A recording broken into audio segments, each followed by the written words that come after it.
पे लेखन करना है तो वो किन किन दीवारों पे उसके नियम और कानून क्या है, प्रधानमंत्री जी के द्वारा क्या काम किए गए हैं जमीन में, उनको बताना है। जी नमस्कार दोस्तों, मैं हूं बीडी निजामी और आप देख रहे हैं न्यूज़ T20।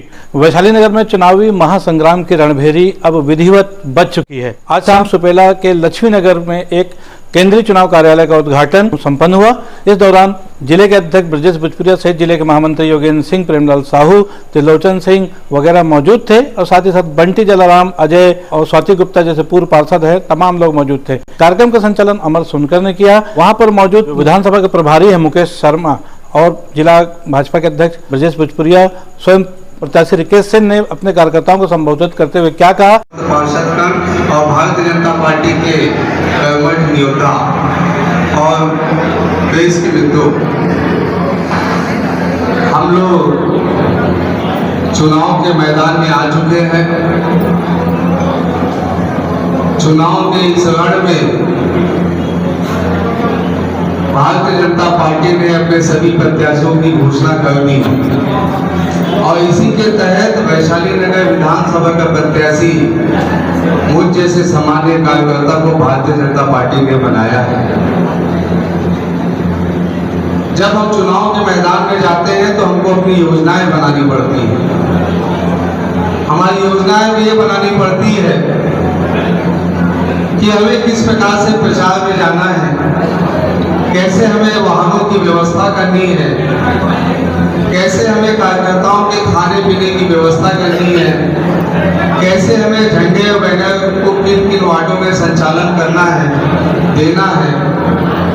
ये सब के लिए केंद्रीय कार्यालय का आज शुभारंभ हुआ है वैशाली नगर विधानसभा के इस लक्ष्मी नगर मार्केट में। और ये कार्यालय तो हम लोगों के लिए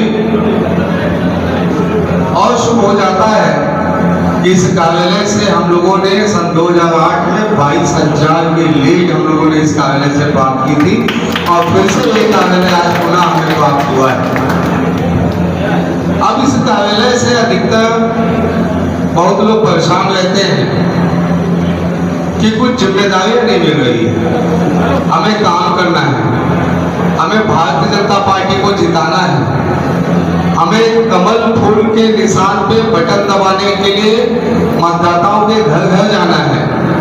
तो निश्चित रूप से इस कार्यालय से आज से अभी से ही अभी बैठ के हम लोग संचालन समिति का गठन करेंगे। कुछ समिति बनी है, कुछ उसमें फेरबदल करेंगे।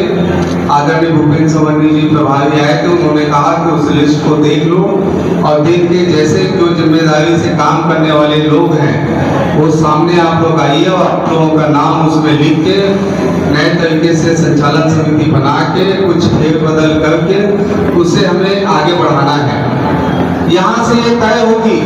अब भूमिका मैं तय नहीं करूंगा मैं किस वार्ड में जाऊंगा, भूमिका यहाँ के संचालक समिति करेंगे कि मुझे किस वार्ड में दौरा करना है, कहाँ पे हमारी वाहन गाड़ियां चलेगी, हमें दीवारों पे लेखन करना है तो वो किन किन दीवारों पे उसके नियम और कानून क्या है, हमें किस जगह पे झंडे बांधने हैं, किस जगह पे झंडे नहीं बांधने हैं, हमारे मंडल अध्यक्षों को क्या कर्तव्यों का निर्वहन करना है, हमारे पूर्व मंडल अध्यक्षों का किस प्रकार से जिम्मेदारियों का निर्वहन होगा वो संचालक मंडल के द्वारा किया जाएगा। लेकिन कांग्रेस की सरकार आते ही उनके बहुत सारे प्रस्ताव को रोका गया। विद्यारतन भसीन जी की कल्पना थी कि यहाँ की सड़कें अच्छी हो, यहाँ पे कुछ नए आयाम बनाए जाए, वैशाली नगर विधानसभा में कन्या महाविद्यालय हो, वैशाली नगर विधानसभा में तालाबों का सौंदर्यीकरण हो। हमारे पास रिकॉर्ड है 5 वर्षों में कई प्रस्ताव हमारे आदरणीय विधायक जी ने शासन को भेजा, लेकिन चूंकि वो भारतीय जनता पार्टी के विधायक थे और कहीं ना कहीं उनके मन में ये भावना रहती है कि वो विरोधी दल के व्यक्ति है, उनका काम करना उचित नहीं होगा, नहीं तो वहां पे कमल खिल जाएगा। इस बात की चिंता से भूपेश बघेल की सरकार ने वैशाली नगर विधानसभा का काम रोका। हमको जनमानस तक इस बात को पहुंचाने की आवश्यकता है कि हमारे टैक्स का पैसा आप हम जो वैशाली नगर विधानसभा का टैक्स का पैसा देते हैं, वो टैक्स का पैसा का दुरुपयोग होता है, वैशाली नगर विधानसभा में खर्च नहीं होता।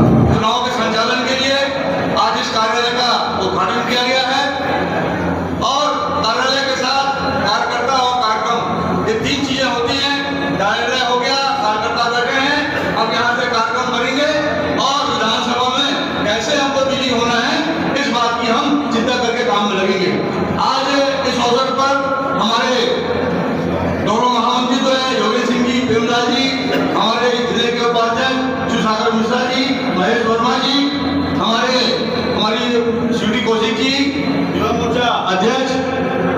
संचार होगा 242 बूथ जो हमारे हैं, उसमें किस तरह से हम लोगों को बूथों में पहुंच करके पार्टी के कार्यक्रमों को रखना है, अपने प्रत्याशी की जो बातें हैं, जो अच्छाइयां हैं, वो सारी बातें पब्लिक के बीच में पहुंचाना है और 9 साल में माननीय प्रधानमंत्री जी के द्वारा क्या काम किए गए हैं जनहित में, उनको बताना है। और इसके साथ साथ इस जो भगोड़ी सरकार है, जो भागने वाली है, वो देश की सरकार, जिसने चुनाव के समय 36 सूत्री कार्यक्रम हमारे बीच में रखा था, चुनाव घोषणा पत्र के माध्यम से गंगा जल के हाथ में लेकर के, उसमें से एक भी सूत्र पूरा नहीं हुआ है। चाहे शराबबंदी का मामला हो, चाहे रोजगारों को काम देने का मामला हो, चाहे महिलाओं के सम्मान की बात हो, चाहे महिलाओं को 4 गैस सिलेंडर फ्री देने की बात हो, किसानों का मामला हो, मजदूरों का मामला हो, हर मामले में छल इस सरकार ने किया है और इस छल को हमको घर घर पहुंचाना है और ये बताना है कि हमारी पार्टी सबसे श्रेष्ठ है, हमारा प्रत्याशी सबसे श्रेष्ठ है। हमारे प्रत्याशी ने किस तरह से अपने 25 साल के राजनीतिक जीवन काल में जनहितों में कार्य किया है, जनहित के कार्य करके और जनता के बीच में अग्रणी स्थान प्राप्त किया है। आज सारे हमारे यहाँ पे कार्यकर्ता बंधु बैठे हुए हैं, जिस तादाद में कार्यकर्ता यहाँ पर आए हैं, भारतीय जनता पार्टी के कार्यकर्ता यहाँ बनने वाली है, उसमें ड्राई का सबसे बड़ा योगदान होगा। इस बात के लिए हम सब कार्य करेंगे। आज सभी कार्यकर्ता बंधुओं से मेरा अनुरोध है कि आज से ही संकल्पित होकर के अपने अपने क्षेत्र में लग जाएं और पार्टी को सुधारने के लिए काम करें। हमारी मातृ शक्ति यहाँ पर उपस्थित है। हमारी खबर आपको कैसी लगी, इस पर अपनी राय जरूर दें। हमारी खबर को लाइक करें, हमारे चैनल को सब्सक्राइब करें। कल फिर मिलेंगे किसी नई खबर के साथ, तब तक के लिए दीजिए इजाजत। जय हिंद, जय भारत, जय छत्तीसगढ़।